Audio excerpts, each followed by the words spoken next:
अस्सलामुअलैकुम। डॉक्टर हसन बुखारी आपकी खिदमत में हाजिर है। आज हम डिस्कस करेंगे मौजूदा मुल्की सूरत हाल में स्पेसिफ़िकली इस चीज़ को कि हमारा ये जो एक डेमोक्रेटिक मुल्क है, इस्लामी जमहूरिया पाकिस्तान है, इसमें ये चीज़ देखने में आ रही है कि कहने को तो हम जमहूरियत हैं, लेकिन हम इलेक्शनों से बहुत दूर भाग रहे हैं और हमारे अदारे, हमारी गवर्नमेंट सारे हमारी आवाम को ये बता रहे हैं कि इलेक्शन कितना मुश्किल काम है, ना कोई सिक्योरिटी है, हमारी इकॉनमी बहुत कमज़ोर है, हम इलेक्शंस के लिए पैसे नहीं लगा सकते, हम उसके लिए कोई सिक्योरिटी ऑफिसर्स डिप्यूट नहीं कर सकते कि पुरअमन माहौल में और एक फ़ेयर इलेक्शन हो सके। मतलब ये फ़ेयर इलेक्शन एक ऐसी चीज़ लगती है जो कि बड़ी नामुमकिन सी बात दिखाई देती है अगर हम आजकल हमारी गवर्नमेंट की बातें सुने या इलेक्शन कमीशन की बातें सुने, जिसका वाहिद मकसद मुल्क में इलेक्शन कराना है। और आयरनी जो है वो इस सारे मामले में बहुत ज़्यादा है कि हमारी जो गवर्नमेंट है उस वक्त उसमें जो बरसर इक़्तिदार इत्तेहादी जमातें हैं उनका नाम है पाकिस्तान डेमोक्रेटिक मूवमेंट। और ये एक ऐसी डेमोक्रेटिक मूवमेंट है जो इलेक्शन के नाम से बड़ी एलर्जिक है। उनका पॉइंट है कि बस किसी तरह इलेक्शन ना हो, तो डेमोक्रेसी चलती रहे लेकिन इलेक्शन ना हो। अजीब सी बात लगती है। या हमारा अदारा है election commission of Pakistan. Election commission of Pakistan का सिर्फ एक काम है, वो ये है कि पाकिस्तान में इलेक्शन कराए ताकि डेमोक्रेसी चलती रहे। लेकिन इलेक्शन कमीशन के पास इस वक्त इलेक्शन ना करवाने के बहानों के सिवा कुछ भी नहीं है। और जो आइन में लिखा है, डेमोक्रेटिक आइन है कि जी कोई भी असम्बली टूटेगी तो 90 दिन बाद इलेक्शन होंगे, उस आइन को भी साइड पर रख दिया गया कि जी आजकल बड़े एक्स्ट्राऑर्डिनरी हालात हैं, बड़ी मजबूरियाँ हैं, इकॉनमी बहुत डाउन है, सिक्योरिटी सिचुएशन बहुत ख़राब है, न जाने कब ये चीज़ें ठीक होंगी तो तभी इलेक्शन करा सकेंगे, भला इन हालात में हम इलेक्शन करा सकते हैं। तो ऐसी बातें जो हैं वो गवर्नमेंट और इलेक्शन कमीशन और उनके हैंडलर्स की तरफ से सुनती हुई दिखाई दे रही हैं हमें। तो जो पॉइंट है यहाँ पर वो ये है कि क्या कोई डेमोक्रेसी इलेक्शन के बगैर चल सकती है। अब यहाँ पर मैं तारीख से एक छोटी सी मिसाल लेकर आया हूँ। आज हम थोड़ा सा पाकिस्तान जो 2023 में है उसका कंपैरिजन करेंगे यूनाइटेड स्टेट्स ऑफ अमेरिका से जो 1864 में था। अब यूनाइटेड स्टेट्स ऑफ अमेरिका दुनिया में उसने कई बहुत अनोखे काम किए और कई उसकी एक अपनी यूनिक हिस्ट्री है। It's a very unique country. और यूनाइटेड स्टेट्स ऑफ अमेरिका पहले दिन से एक डेमोक्रेटिक कंट्री रहा है, डेमोक्रेसी कर रहा है। और यूनाइटेड स्टेट्स की हिस्ट्री में सबसे ज़्यादा जो उस मुल्क के ऊपर एक क्राइसिस आया जिस पे ऐसे लगा कि शायद ये मुल्क की शिकस्त रेख का शिकार हो जाएगा और मुकम्मल तौर पर तबाह हो जाएगा, वो थी यूनाइटेड स्टेट्स की सिविल वॉर। 1861 में यूनाइटेड स्टेट्स की जो सदर्न स्टेट्स थी उन्होंने यूनाइटेड स्टेट्स ऑफ अमेरिका से अलहदगी का ऐलान कर दिया था और अपने आप को कन्फेडरेट स्टेट्स ऑफ अमेरिका का नाम दिया था। और यूनाइटेड स्टेट्स ऑफ अमेरिका ने लेकिन उनके इस अलहदगी के ऐलान को तस्लीम ना किया था और एक जंग शुरू हो गई थी जिसको यूनाइटेड स्टेट्स सिविल वॉर कहते हैं। ये खूनरेज जंग 5 साल जारी रही और यूनाइटेड स्टेट्स ऑफ अमेरिका की पूरी तकरीबन 250 साल तारीख में इससे ज़्यादा खूनरेज जंग उस मुल्क ने नहीं देखी। यूनाइटेड स्टेट्स ऑफ अमेरिका के उस वक्त के सदर थे अब्राहम लिंकन, जिनको आज भी अमेरिका की तारीख का सबसे बेहतरीन सदर माना जाता है।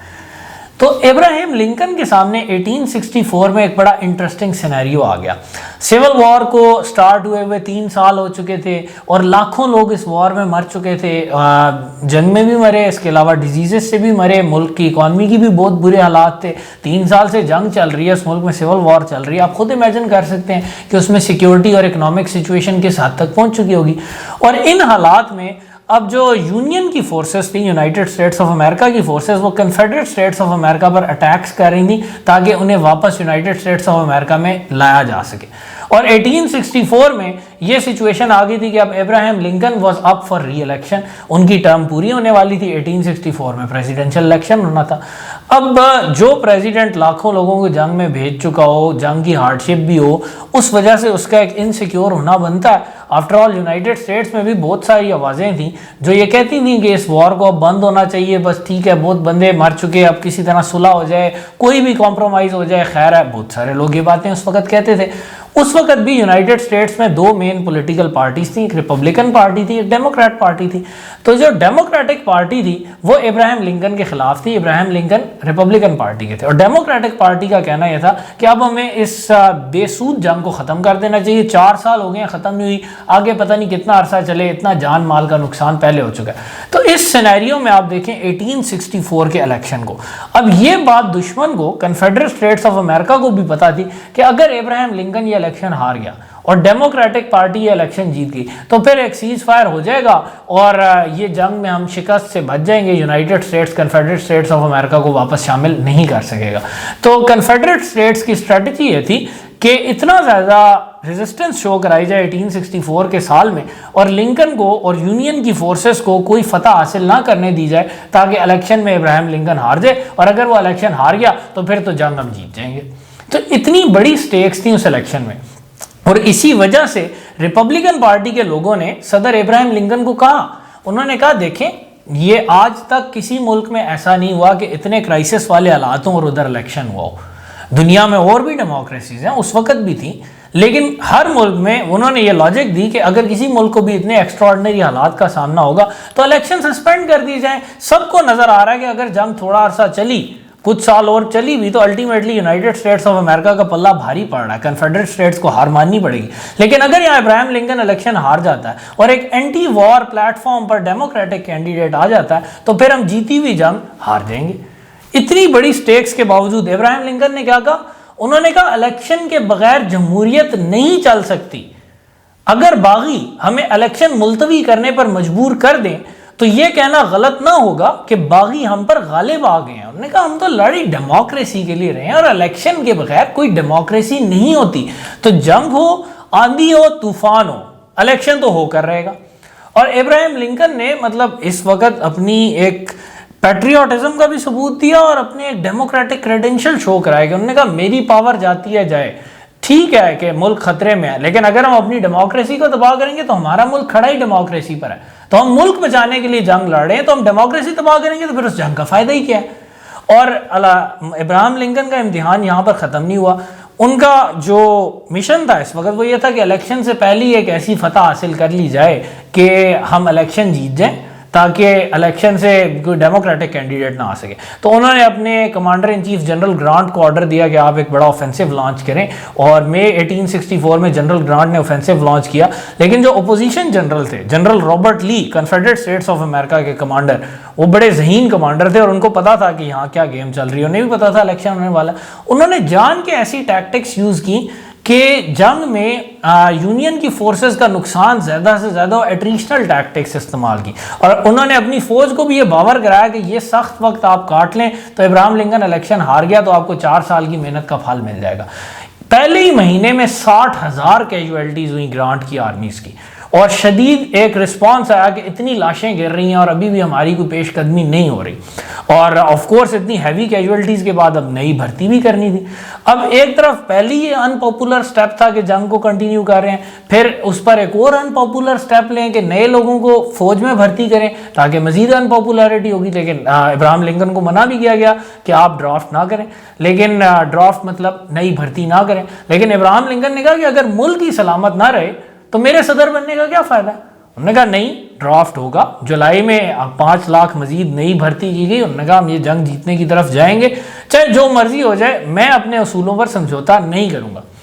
हालात लेकिन बेहतर नहीं हुए, यूनियन को कोई भी फतह हासिल नहीं हुई। अगस्त का महीना आ गया, नवंबर में इलेक्शन शेड्यूल था। 23 अगस्त 1864 को इब्राहिम लिंकन अपने डेस्क पर बैठे और उन्होंने एक ख़त लिखा। उस ख़त में उन्होंने लिखा कि ऐसे लगता है कि मैं दोबारा इलेक्ट नहीं हो सकूंगा। और अमेरिका में जो लॉ था वो ये था कि नवंबर में इलेक्शन होता था और मार्च में नया प्रेसिडेंट इक़्तिदार संभालता था। तो इलेक्शन और इनाग्रेशन के दरमियान 4 महीने का फासला होता था। तो उन्होंने कहा कि अगर अब मैं इलेक्शन नहीं जीतता तो उन 4 महीनों के अंदर अंदर किसी तरह हमने इस जंग को फतहमंद कंक्लूजन तक पहुंचाना है, वरना जो democratic candidate anti war platform पे आएगा वो उसके बाद मुल्क को मुत्तहद नहीं रख सकेगा और सेसेशनिस्ट अलहदगी पसंद कामयाब हो जाएंगे। तो बेसिकली उन्होंने ये एक्सेप्ट कर लिया कि इलेक्शन होंगे, मैं हार भी जाऊंगा लेकिन फिर भी मैं आखिरी दम तक कोशिश करूंगा कि अमेरिका मुत्तहद रहे। यहाँ पर उनके जहन में ये ख्याल नहीं आया कि इलेक्शन मुलतवी करा दें, छोड़ें जी, नहीं कराते इलेक्शन, इकॉनमी की सिचुएशन बहुत बुरी है, सिक्योरिटी की सिचुएशन बहुत बुरी है, इलेक्शन नहीं हो सकते अभी, हमारी जो है वो आवाम इस वक्त इलेक्शन चाहती ही नहीं है, ये नारे भी उन्होंने नहीं लगाए। वो चाहते तो उनकी भी काफ़ी पॉपुलैरिटी तो थी रिपब्लिकन पार्टी की, वो एंटी इलेक्शन मुहिम चला देते। अगर वो उस वक्त इलेक्शन को सस्पेंड भी कर देते तो वो बजोरे बाजू ये कर सकते थे, लेकिन उन्होंने ये शो कराया कि अमेरिका में लॉ चलेगा, अमेरिका में किसी शख्स की जाती विम नहीं चलेगी, लॉ फॉलो होगा चाहे जो भी सिचुएशन हो। उन्होंने लॉ फॉलो किया और इंटरेस्टिंगली उनकी फिर किस्मत ने यावरी भी की, क्योंकि जब इस तरह एक मुल्क रूल ऑफ लॉ पर चलता है तो फिर उस मुल्क को कामयाबी भी मिलती है, ये दुनिया का कानून है।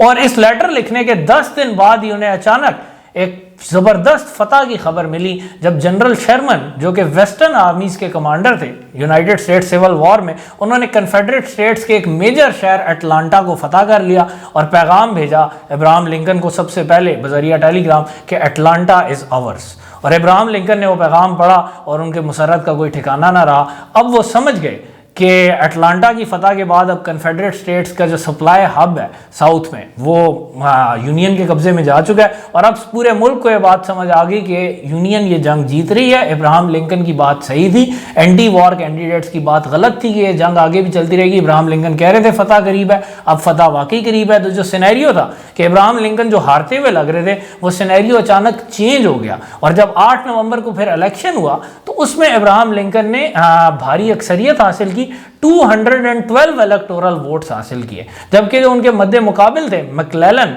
उनको टोटल 21 इलेक्टोरल वोट मिले।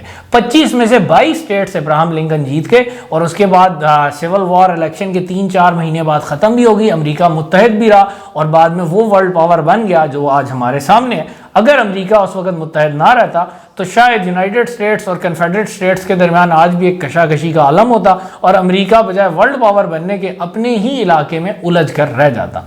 और इस सिलसिले में एक और बड़ी इंटरेस्टिंग बात यह है कि जो अब्राहम लिंकन के मुखालिफ कैंडिडेट थे मैक्लेलन, वो फौज के एक आर्मी चीफ थे, अब्राहम लिंकन के अंडर आर्मी चीफ रह चुके थे, जिन्हें अब्राहम लिंकन ने कमांड से हटाया था कि आप जंग सही तरीके से नहीं लड़ रहे हैं, आप विगोरस तरीके से नहीं लड़ रहे हैं, आप अपने आप को बचाने की ज़्यादा कोशिश कर रहे हैं बजाय इसके कि आप फतह की तरफ जाएं। तो मैक्लेलन ने दिल में गिरा रख ली थी और वो अब्राहम लिंकन के खिलाफ इलेक्शन भी लड़े, लेकिन उसी फौज ने जिसने मैक्लेलन ने जिस फौज को क्रिएट किया था, क्योंकि यूनाइटेड स्टेट्स की अपनी कोई स्टैंडिंग आर्मी सिर्फ 10,000 थी जब सिविल वॉर स्टार्ट हुई थी, तो मैक्लेलन जब आर्मी चीफ बने थे उन्होंने एक लिहाज से ये फौज बिल्ड की थी, लेकिन उसी फौज ने उसी मैक्लेलन के खिलाफ वोट दिए। 80% वोट फौजियों का अब्राहम लिंकन के हक में बढ़ा और उनकी फतह में बहुत अहम साबित हुआ। तो ये चीज़ आप देखिए कि जब डेमोक्रेसी पर ये एक मुल्क बना था यूनाइटेड स्टेट्स ऑफ अमेरिका, और उसने डेमोक्रेटिक उसूलों को आखिरी दम तक फॉलो किया, और इसी वजह से वो अपने सख्त तरीन क्राइसिस से भी सही अच्छे तरीके से बतरीके आसन निकला। दूसरी तरफ हम लोग बात डेमोक्रेसी की करते हैं, हमारे मुल्क का नाम इस्लामिक रिपब्लिक ऑफ पाकिस्तान है, लेकिन इलेक्शन से हम दूर भागते हैं, हमें बहानों की कमी नहीं मिलती। असल वजह यह है कि हम लोग डेमोक्रेसी के साथ खुलूस नहीं रखते। असल वजह यह है कि हम लोग असल में मुनाफिक हैं, हम लोग डेमोक्रेसी में यकीन नहीं रखते। हम चाहते हैं कि सिर्फ जो पावर में बैठा है, जो लूट रहा है, वो लूटता रहे। तो डेमोक्रेसी का है कि मैं अमेरिकन की तरह बिल्कुल ये नहीं कहता कि दुनिया में सिर्फ डेमोक्रेसी एक अच्छा सिस्टम है, चाइनीज़ का सिस्टम डिफरेंट है, उसके अलावा रशियंस जो हैं वो भी एक डिफरेंट किस्म की एक डेमोक्रेसी है, उनकी फ्री डेमोक्रेसी नहीं है। सऊदी अरेबिया में मोनार्की चल रही है। कोई भी सिस्टम लेकिन हो, अगर उस सिस्टम को चलाने वाले उससे मुखलिस नहीं है तो वो सिस्टम मुल्क की बर्बादी का बायस ही बनेगा। जबकि अगर आप एक सिस्टम के साथ मुखलिस हैं तो जो भी सिस्टम हो आप उस पर तरक्की कर सकते हैं, जैसे यूनाइटेड स्टेट्स ऑफ अमेरिका ने डेमोक्रेसी पे करके दिखाई। अब चूंकि हमारा आइन डेमोक्रेटिक है तो हक तो यही बनता है कि हम डेमोक्रेसी के साथ खुलूस से चलें। इलेक्शंस का टाइम है तो इलेक्शंस करवाएं बजाय बहानेबाजी करने के। लेकिन अनफॉर्चुनेटली हमारे सियासतदान मुल्क के फ़ायदे से ज़्यादा अपने फ़ायदे में इंटरेस्टेड है, और हमारे पास बदकिस्मती से कोई अब्राहम लिंकन जैसे लीडर मौजूद नहीं है, बल्कि हमारे पास हमारे मौजूदा प्राइम मिनिस्टर साहब जैसे लीडर मौजूद हैं जो कि अपने ऊपर भरोसा करने की बजाय कहते हैं कि मजबूरी है, और हर बात पे कहते हैं बस क्या करें मजबूरी है। लेकिन असल मजबूरी उनकी ये है कि वो ताकत और दौलत के पुजारी हैं और तख्त को या इक़्तिदार को ताकत और दौलत के हुसूल का एक ज़रिया समझते हैं, मुल्क और अवाम की खिदमत का ज़रिया नहीं समझते। तो ये सारे बहाने वहीं से निकले हैं, वरना उनके सामने इलेक्शन करवाना बिल्कुल भी इतना मुश्किल नहीं है जितना अब्राहम लिंकन के लिए 1864 में था। डॉक्टर हसन बुखारी को इजाज़त दीजिए। अल्लाह हाफिज़।